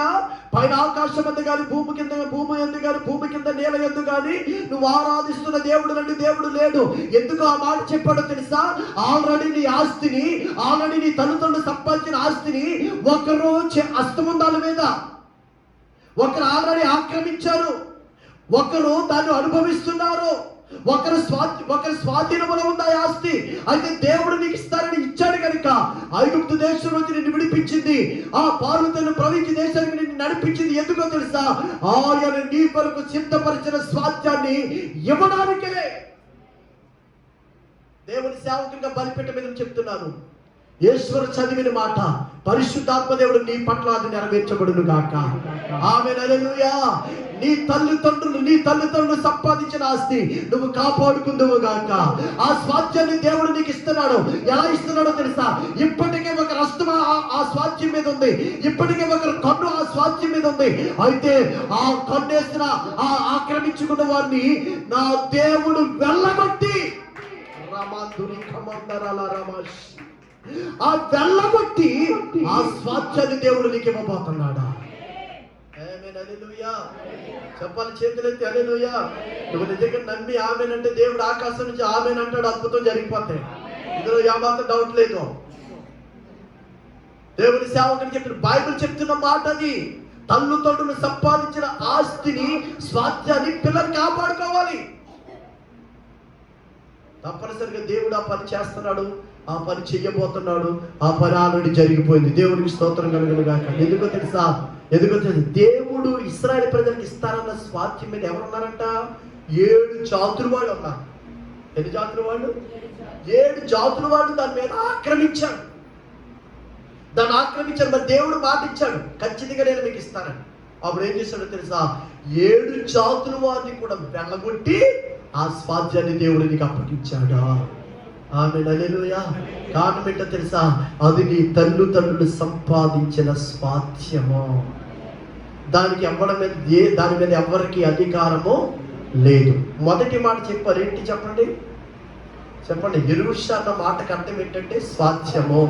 మొదటి మాట ఏం చెప్పాను? స్వాస్థ్యం అనగా కుమారులు యెహోవా అనుగ్రహించి స్వాస్థ్యము. తల్లిదండ్రులారా మీ కుమారులు కాపాడుకోవాల్సిన బాధ్యత మీదే. అందుకనే ఎఫెసీయులకు రాసిన పత్రిక 6:4లో ఏం చెప్పింది? తండ్రులారా మీ పిల్లలకు కోపము రేపక ప్రభు యొక్క శిక్షలోను బోధలోను పెంచండి. ఇది మొదటి అనుభవము. రెండో అనుభవం ఏంటంటే స్వాస్థ్యం అనగా తల్లిదండ్రులు సంపాదించిన ఆస్తి. దాన్ని ఎవరు కాపాడుకోవాలంటే పిల్లలు ఖచ్చితంగా దాన్ని కాపాడుకోవాలి. దాన్ని కాపాడుకోవాలంటే పైన ఆకాశం అందు కానీ భూమి కింద నేల యందు కానీ నేల కింద భూమి యందు కానీ భూమి కింద నేల యందు కానీ ఎవ్వరూ దాన్ని సంపాదించడానికి ఇవ్వలేరు. నువ్వు ఆరాధిస్తున్న దేవుడు ఈ మూడింటి కంటే శక్తివంతుడు కనుక ఆయనే నీ స్వాస్థ్యాన్ని కాపాడగలడు. ఆమేన్, హల్లెలూయా. అలాగే ఇశ్రాయేలు ప్రజలకి యెహోషువ నాయకత్వంలో తండ్రి అయిన దేవుడు ఇస్తానన్నటువంటి వాగ్దాన భూమిని పంచిపెట్టాడు. ఇక మూడవదిగా బైబిల్ చెప్తుంది, దేవుడు మన కొరకు సిద్ధపరిచిన పరలోకము స్వాస్థ్యము. ఆమేన్, హల్లెలూయా. చెప్పాలి, చేతులెత్తి హల్లెలూయా. అందుకని నా ప్రభు అంటాడు యోహాను సువార్త 14 అంటాడు, మీ హృదయములను కలవరపడనివ్వద్దు. చదువుతారా? యోహాను సువార్త 14 పరలోకమందున్న దేవుడు మన కొరకు సిద్ధపరిచిన స్వాస్థ్యము పరలోకము. చదవండి 14 యోహాను సువార్త 14 మీ హృదయములను కలవరపడనివ్వకండి. చూడండి ఎందుకు అన్నాడు మాట? చూడండి ఎంత అద్భుతమైన మాట. మీ హృదయములను కలవరపడనివ్వకండి. దేవుని యందు విశ్వాసం ఉంచుచున్నారు, నా యందు విశ్వాసం ఉంచండి. దేవుడు ఎవరో ఇలా చూడాల వైపు. యోహాను సువార్త 14 ఏం చెప్తున్నాడు? మీ హృదయములను కలవరపడనివ్వకండి. జాగ్రత్త పిల్లలారా, తల్లిదండ్రులారా, మన కొరకు మనందరి కొరకు కూడా పరలోకమందున్న దేవుడు మనకు స్వాస్థ్యాన్ని సిద్ధపరిచాడు. మీరు ఎవరు భయపడవలసిన పని లేదు. ఎందుకంటే భూలోకములో ఉండగానే మీ నోటితో మీ పాపాలు ఒప్పుకుని నీటి ద్వారా బాప్తిసము పొంది యేసుక్రీస్తు నీ కొరకు భూమి మీదకి దిగివచ్చి చనిపోయి 3వ రోజు లేచాడని నీ హృదయమందు విశ్వసించావు కనుక నువ్వు రక్షణ పొందావు. జీవ గ్రంథంలో నీ పేరు రాయబడ్డది కనుక పరలోకములో నీ కొరకు స్వాస్థ్యాన్ని దేవుడు సిద్ధపరిచాడు. ఆమేన్, హల్లెలూయా. అందుకని మీరు మీ హృదయాలను కలవరపడనివ్వద్దు, వెరవనివ్వద్దు, భయపడనివ్వద్దు. ఏం రాయబడి ఉన్నది? దేవుని యందు విశ్వాసముంచుచున్నారు, నా యందును విశ్వాసముంచండి. యేసు ప్రభు బోధించిన బోధ ఇది. యేసు ప్రభు జీవించిన కాలంలో బోధించిన బోధ. ఇదిగో మీ తండ్రి యందు ఏ రీతిగా విశ్వాసం ఉంచారో, తండ్రే కదా నన్ను భూమి మీదకి పంపాడు కనుక నా యందు కూడా మీరు విశ్వాసం ఉంచండి. నా మాటల యందు కూడా మీరు విశ్వాసం ఉంచండి అని చెప్పి ఏమన్నాడో తెలుసా? చూడండి, నా తండ్రి ఎంత, అబ్బా చాలా జాగ్రత్తగా గమనించాలి. నా తండ్రి ఎంత అనేక నివాసాలు ఉన్నాయి, లేని ఎడల మీకు చెప్పుదును, మీకు స్థలము సిద్ధపరిచి వెళ్ళుచున్నాను. నేను వెళ్ళి మీకు స్థలాన్ని సిద్ధపరిచిన ఎడల నేనుండు స్థలములో మీరుండులాగున మరలా వచ్చి నా యొద్ద నుండుటకు మిమ్మలను తీసుకుని పోవుదును. చప్పట్లు కొడుతూ దేవుని నామమును మహిమపరుస్తాము. హల్లెలూయా. మూడో అనుభవం ఏంటో తెలుసా? మన కొరకు పరలోకమందున్న తండ్రి మన కొరకు స్వాస్థ్యాన్ని సిద్ధపరిచాడు. అదే పరలోక రాజ్యము. హల్లెలూయా. అందుకని యేసుప్రభు అంటున్న మాట ఏంటో తెలుసా? నేనుండు స్థలములో. యేసుప్రభు ఎక్కడ ఉన్నాడు అంటే ఇప్పుడు బైబిల్ చెప్తున్న మాట ఏంటో తెలుసా? యేసుప్రభు అంట తండ్రి కుడి పార్శ్వమున ఉండి మన పక్షమున విజ్ఞాపన చేస్తున్నాడంట. చెప్పండి, ఇప్పుడు యేసుప్రభు ఎక్కడ ఉన్నాడు? ఇప్పుడు సమాధిలో లేడు, పశువుల తొట్లో అంతకంటే లేడు. చెప్పండి, యేసుప్రభు ఎక్కడ ఉన్నాడు? బైబిల్ మాట ఇది. దయచేసి లోకం ఆకర్షించబడాలని, లోకస్తులు నవ్వుకోవాలని, లోకస్తులు అదే క్రైస్తవులు ఎంజాయ్ చేయాలని చేసే పనులు ఏయి పెద్ద పెద్ద స్టేజ్ కట్టేసి దాని మీద రగ డ్యాన్స్,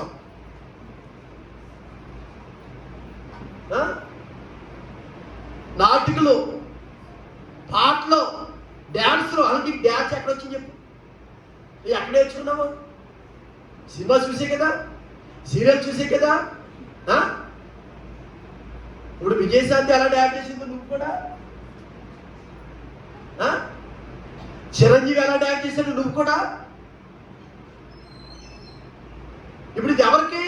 క్రైస్తవుడికి ఆకర్షణ కొరకు.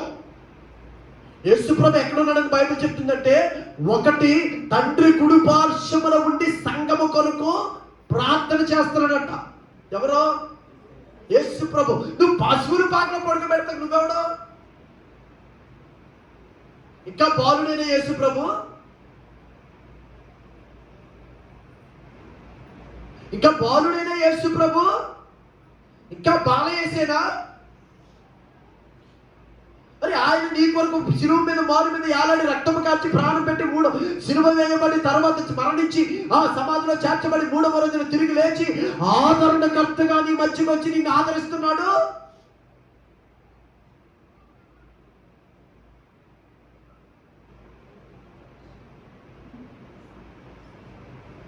దేవునికి స్తోత్రం కలుగును గాక. చెప్పాలి చేతులెత్తి హల్లెలూయా, హల్లెలూయా. ఇవన్నీ ఎందుకో చెప్పండి. దేవుని పిల్లలో ఆకర్షణ. రోషం కలిగి బైబిల్ చెప్తే మాత్రం అక్కడ ఎవరు ఉండరు కానీ ప్రసంగం కదా. ప్రసంగం అంతా అయిపోయిన తర్వాత జిగ్ జిగ్ జిగ్ జిగ్ లైట్లు ఎట్టి, ఏ లైట్లు?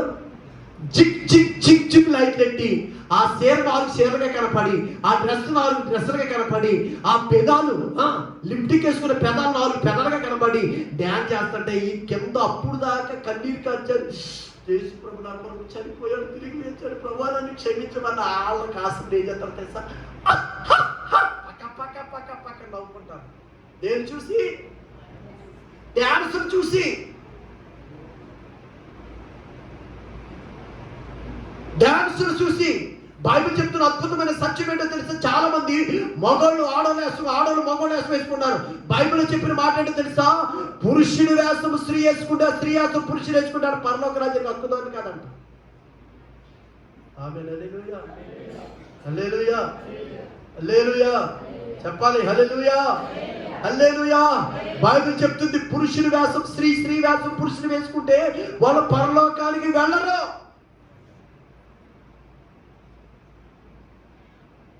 సార్వత్రిక సంఘములు నువ్వు ఎంజాయ్ చేసే సమయం కాదు, ఇప్పుడు పరలోకము కొరకు నువ్వు సిద్ధపడే సమయము. ఆమేన్, హల్లెలూయా. పరలోకము కొరకు నువ్వు కన్నీరు కాచి పరలోకాన్ని ఎలా సంపాదించుకోవాలి, దేవుడు నా కొరకు సిద్ధపరిచిన ఇంటికి ఎలా వెళ్ళాలి, దేవుడు నా కొరకు సిద్ధపరిచిన స్థలానికి ఎలా వెళ్ళాలని నువ్వు ఆశించాలి. రాయబడిన మాట అదే, నీ కొరకు పరలోకము స్వార్థంగా ఇస్తానని దేవుడు ఏమన్నాడు తెలుసా? నేను వెళ్ళి మీకు స్థలమును సిద్ధపరిచి నేనుండు స్థలములో మీరుండు లాగున మరలా వచ్చి నా యొద్ద నుండుటకు మిమ్మల్ని తీసుకుని పోతానా. హల్లెలూయా. నువ్వు ఎంజాయ్ చేస్తే నిన్ను తీసుకెళ్ళడం, నువ్వు నవ్వుకుంటే, నువ్వు గేలి చేస్తే, నువ్వు ఆడుకుంటే, అంగులు ఆర్పాటాలు చూస్తే దేవుడు నిన్ను తీసుకెళ్ళడం. ఆయనుండు స్థలంలో నువ్వు ఉండాలంటే ఆయనతో ఈక్వల్గా నువ్వు ఉండాలి. హల్లెలూయా. ఎమ్మెల్యే గారి పక్కన కూర్చోబెడతారా? చెప్పండి. ఎమ్మెల్యే గారు ఎమ్మెల్యే గారు వస్తారు కూడా, ఎమ్మెల్యే గారికి కుర్చీ చేస్తారు, నాకు కుర్చేసి కూర్చొని పెడతారా?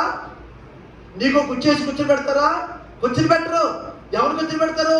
ఆయనతో వీక్గా ఆయనతో సమానంగా ఉన్నటువంటి ఎంపీ గారు కానీ ఎమ్మెల్సీ గారిని కానీ వద్దే కూర్చొని పెడతారు ఆయన పక్కన. ఇప్పుడు ఆయన ఉండే స్థలంలో మనం ఉండాలంటే మనం ఏం చేయాలి? ఆయన చెప్పాడు కదా, నేను లోకాన్ని చేయించండి, మీరు లోకాన్ని చేయించండి. నేను పరిశుద్ధుని కనుక మీరు పరిశుద్ధులుగా ఉండండి. నేను పరిపూర్ణుడి కనుక మీరు కూడా పరిపూర్ణులుగా ఉండండి. నేను శరీరాన్ని చంపుకున్నాను కనుక మీరు కూడా శరీరాన్ని అలగొట్టుకోండి. యేసుప్రభు చెప్పిన బాధ ఇది. అందుకనే యేసుప్రభు అన్నాడు, నేనే నీకు ఒక మాదిరి ఉంచి వెళుతున్నాను. హల్లెలూయా. నేను ఒక మాదిరి ఉంచి వెళ్ళాను. మీరు పాకేసుకోండి, అందులో పసిమారుని పెట్టండి, లేకపోతే అందులో స్టార్లు పెట్టండి, అందులో నక్షత్రాలు పెట్టండి అని బైబిల్లో ఎక్కడా చెప్పలేదు. దేవునికి స్తోత్రం కలుగును గాక. నీ కొరకు స్వాస్థ్యంగా సిద్ధపరిచిన పరలోకానికి నువ్వు వెళ్ళాలంటే బైబిల్ చెప్తున్న మాట ఏంటో తెలుసా? నేనుండు స్థానములో నీ ఉండులాగనన్న మాటకి ఆయన ఏ స్థానములో ఉన్నాడో అదే స్థానములో మనం ఉండాలంట. తండ్రి కుడి పార్శ్వమున ఆయన ఉన్నాడు. సార్వత్రిక సంఘాన్ని కూడా ఇప్పుడు ఎక్కడ కూర్చోబెడుతుందో తెలుసా? నజరేయుడైన యేసు వరుడుగా ఉన్నటువంటి యేసు ప్రభు యొక్క ప్రక్కన వధువుగా ఉన్నటువంటి సార్వత్రిక సంఘం కూర్చోబోతుంది. హల్లెలూయా చెప్పండి, హల్లెలూయా. సంఘం ఇప్పుడు ఎక్కడ కూర్చోబోతుంది? వరుడైన యేసు ప్రభు పక్కన కూర్చోబోతుంది. ఆ స్థానము దేవుడు మనకి ఇస్తున్నాడు, ఆ పరిస్థితి మనకి ఇస్తున్నాడు. అలా ఇస్తున్నాడంటే ఆ రాజ్యానికి హక్కుదారులుగా మనము సిద్ధపడాలి. హల్లెలూయా. లేకపోతే 10 మంది కన్యకులు బాప్టిజం పొందినోళ్ళే, యేసుప్రభు రక్తం తాగేవాళ్ళే, యేసుప్రభు శరీరము తినేవాళ్ళే, సంఘంలో చేర్చబడిన వాళ్ళే, కానుకలు ఇచ్చిన వాళ్ళే, దశభాగాలు ఇచ్చిన వాళ్ళే 10 మంది కూడా. ఆ 10 మంది సిద్ధపడి వెళ్ళారు. కానీ అందులో 5 మాత్రమే యేసయ్యతో ఎంతబడ్డారు. మిగిలిన 5 ఏం చేస్తున్నారు? కిస్మిస్ చేసుకున్నారు. చెప్పండి, మిగిలిన 5 ఏం చేస్తున్నారు? క్రిస్మస్ చేసుకోవడం తప్పు కాదు, అది దేవునికి మహిమకరంగా చేసుకోవడము ఘనత. హల్లెలూయా. క్రిస్మస్ లో వాక్యం చెప్పడం తప్పు కాదు, శుభ్రంగా 10 మంది పేదలకు భోజనం పెట్టడం తప్పు కాదు, 10 మందికి వస్త్రాలు ఇవ్వడం తప్పు కాదు. అవన్నీ చాలా సంతోషకరమైన పనులు, దేవుడు కూడా అదే కోరుకున్నాడు. కానీ క్రిస్మస్ పేరు చెప్పి క్రీస్తును పక్కన పెట్టేసి నిన్ను గొప్ప చేసుకుంటే మాత్రం అది దేవునికి విరుద్ధమైనది. ఆమేన్, హల్లెలూయా. ఇక్కడ బైబిల్ చెప్తుంది, దేవుడు ఉన్న స్థలములో నువ్వు ఉండాలంటే నీ కొరకు సిద్ధపరిచినట్టు ఏంటి? పరలోకము. ఆమేన్, హల్లెలూయా. తండ్రి యొక్క నీకు ఒక స్థానం ఉంది. ఏంటి? ఇప్పుడు ఇదిగో తండ్రి, ఇలా చూడండి, తండ్రి ఇప్పుడు కొడుకంటే యేసు ప్రభు ఎక్కడికి వెళ్ళాడు? తండ్రి యొక్క కుడి పార్శ్వమున కూర్చున్నాడు. ఎక్కడ కూర్చున్నాడు? తండ్రి యొక్క కుడి పార్శ్వమున కూర్చున్నాడు. ఇప్పుడు యేసు ప్రభు ఏం చెప్పాడు? నేనుండు స్థలములో మీరుండు లాగునా. చెప్పండి, నేనున్న స్థలంలో మీరుండు లాగునా. నేను వచ్చి మిమ్మల్ని తీసుకెళ్తానంటే ఇప్పుడు సంఘాన్ని ఎక్కడ తీసుకెళ్తాడు? ఇప్పుడు ఆయన ఎక్కడ కూర్చున్నాడు? కుడి పార్శ్వమున. ఆయన ఉన్న స్థలంలో మనం ఉండాలంటే మనల్ని ఎక్కడ తీసుకెళ్తాడు? మళ్ళీ కుడి పార్శ్వమున తీసుకెళ్తున్నాడు. అందుకని యేసు ప్రభు పక్కన కూర్చుండే గొప్ప కృప ఎవరికి ఇచ్చాడో తెలుసా? వధువు సంఘానికి, పెండ్లు కుమార్తెగా సిద్ధపడుతున్న సంఘానికి. ఈ సంఘము యేసు ప్రభుతో యుగ యుగాలు కూర్చుండునుగాక. చెప్పాలి, హల్లెలూయా. నేను ముగిస్తున్నాను. స్వాస్థ్యం, ఇష్యూరా అన్న మాటకు అర్థం ఏంటంటే స్వాస్థ్యం. 3 మాటలు చెప్పాను కదా. ఒకటి చెప్పాలి, మొదటిది ఏంటి?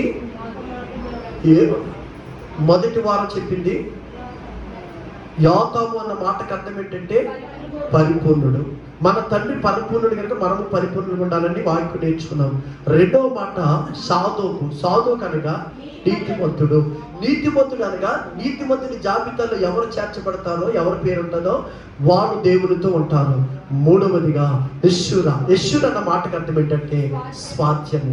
ఈ స్వాస్థ్యములో ఈరోజు 3 మాటలు నేర్చుకున్నాం. ఒకటి తల్లిదండ్రులారా, మీ కుమారులు దేవుడు అనుగ్రహించిన స్వాస్థ్యం. మీ పిల్లల్ని కాపాడుకోవాల్సిన బాధ్యత మీదే. ఎలా కాపాడుకోవాలి? బైబిల్ చెప్పింది, ప్రభు యొక్క శిక్షణను బోధనను వాళ్ళు పెంచాలి, అప్పుడు కాపాడబడతారు. రెండవదిగా స్వాస్థ్యం అనగా తల్లిదండ్రులు సంపాదించిన ఆస్తి. ఆస్తిని కాపాడుకోవాల్సింది కుమారులు. దేవుడికి స్తోత్రం కలుగును గాక. అలాగే మన కొరకు తండ్రి సిద్ధపరిచినటువంటి స్వాస్థ్యం అని, ఇశ్రాయేలుకు సిద్ధపరిచిన స్వాస్థ్యాన్ని, పాలు తేనెలు ప్రవహించే దేశాన్ని యెహోషువ నాయకత్వంలో దాని 11 మంది గోత్రాలకి కూడా పంచిపెట్టాడు. ఇక మూడవదిగా మనం నేర్చుకున్నాము, స్వాస్థ్యం అనగా మన కొరకు పరలోకపు తండ్రి సిద్ధపరిచిన పరలోకం. ఇప్పుడు మన స్వాస్థ్యం ఎవరు చెప్పాలి? నా స్వాస్థ్యమైన పరలోకము ఎప్పుడు చేరెదను, నా స్వాస్థ్యమైన పరలోకము ఎప్పుడు చేరెదను, సౌందర్య సియోనులో నా ప్రభువైన యేసయ్యను, సౌందర్య సియోనులో నా ప్రభువైన యేసయ్యను, రారాజుగా నా కన్నులతో ఎప్పుడు చూచెదను, రారాజుగా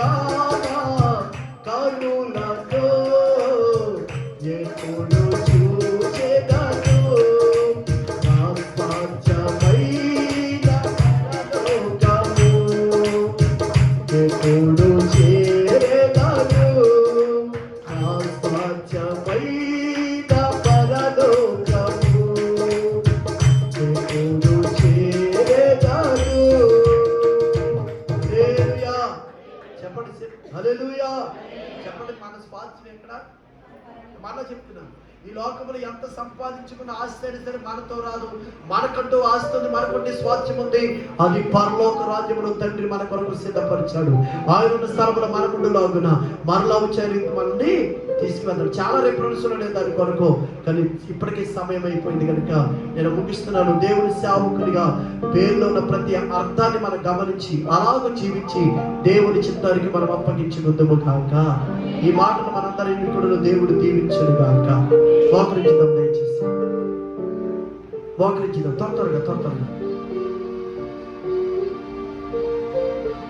మోకరించుదాం దయచేసి. ఒక చిన్న ప్రార్థన ఎవరికి వాళ్ళు చేసుకుందాం.